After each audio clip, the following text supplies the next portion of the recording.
You guys have covered a lot the last few weeks. How have you seen that help this offense? Over these last few games. It's helped us a lot. It's helping us manage the clock a lot more.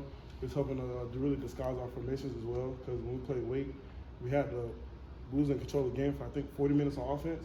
So that's giving a lot of time for defense to, that's a lot of stress taken off for them. That's more of a breather for them. So, but it's really helping us because a lot of teams, they're out there picking signals. So it just gives us the upper hand to get lined up. We got to get set fast so that it'll make more time for that defense to put out and make its call and adjust to it. So yeah. Another speed rusher to pass block against, I gather? Say it again? Another week, another speed rusher that you probably have to go against. What's that like? I always look forward to the challenge, especially with a guy like that, transfer from the SEC Florida.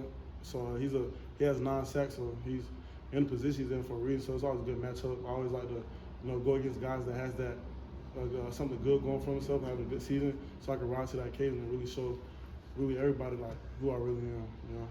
You've been playing some talented edge rushers this season. What do you think you've done well, especially in the past few games?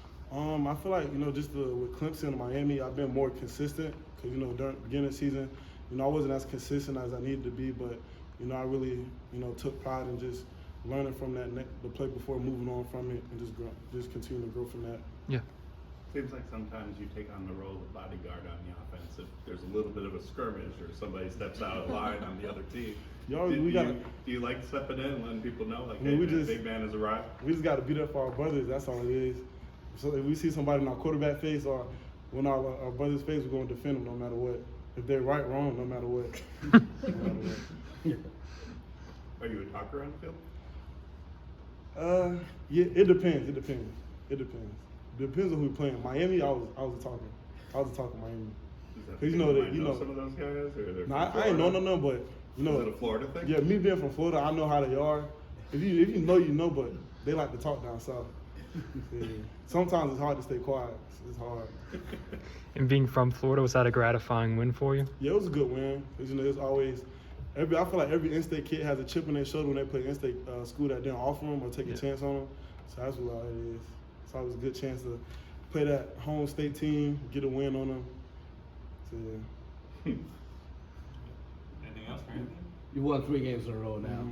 Just trying to going for 4 in a row here as you're wrapping up the season. Just talk about the confidence you all have going into Virginia Tech. Yeah, it's giving us a little bit of confidence just coming off that bye week.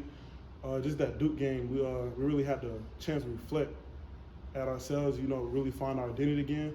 So I feel like, that game and that bye week helped us reflect, helped us reconnect as a team. We spent a lot of time just starting from scratch, starting from the ground, just building back up, just seeing, what we're doing wrong, what needs to be fixed. So I feel like, just us coming in, we're taking these last 5 games, these past 3 wins, at just a 1 week at a time, just taking step by step. Coach Jordan. What would you say is the identity on the offense now? I feel like it's not much of a change. Just the huddle is just us giving ourselves a chance because we disguising our formations, we're getting our playmakers out there. So just giving ourselves a better chance to play faster, keep the defense confused, leave them guessing. Coach Doran calling this a 5-game season seems to have really worked. Why is that? It's just helping us really stay focused at the task at hand each and every week. Because I feel like a lot of times, you get a team, you start thinking about what's next week. You think about what's in the future instead of thinking about where your feet are at. And I feel like thinking about where your feet are really helps you, with your mindset, that approach that week as a player specifically. Jacarius started the season as your backup, and now he's starting on the other side of the line. What have you seen out of him and his improvement over the years?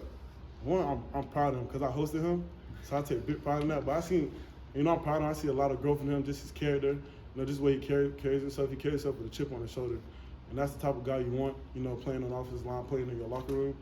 And he stepped up to the role, he embraced it, and he's thriving. He's still growing each and every week, and he's just a sophomore, so he's still got a lot to go.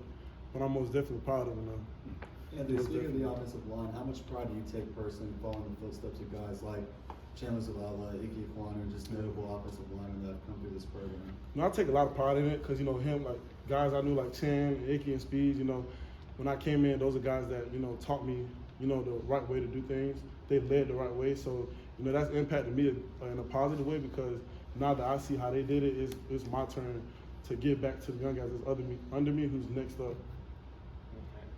Thank you.